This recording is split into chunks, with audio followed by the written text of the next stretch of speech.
টাকা খালাচ্ছি যেহেতু আমার এই টাকা থেকে আমি যেন একটা টাকা খরচ না করি। মসজিদের জরুরত হয়েছে, দায়িত্ব লাগছে, আপনার কাছে আসছে, আপনি বাস যদি ওই ধরনের অ্যামাউন্ট থাকে আপনি মসজিদে দিলেন। এরকমও দেখছি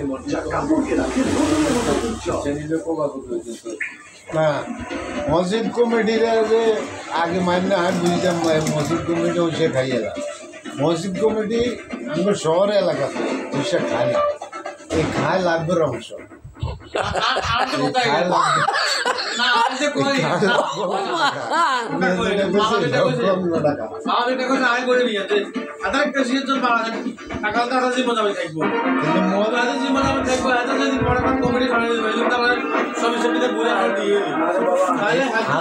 হাদিস অনুসারে আপনার হাদিস অনুসারে আপনার এটা হালাল হয় না।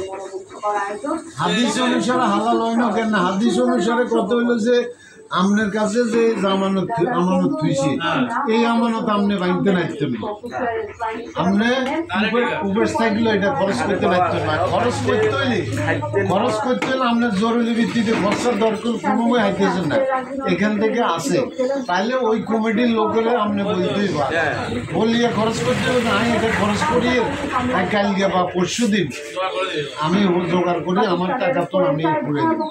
কিন্তু অনেক এটাকে জিঙ্গের নেই খাতারা, অর্থাৎ আলাম মেয় সম্পদের মালিক হয়েছে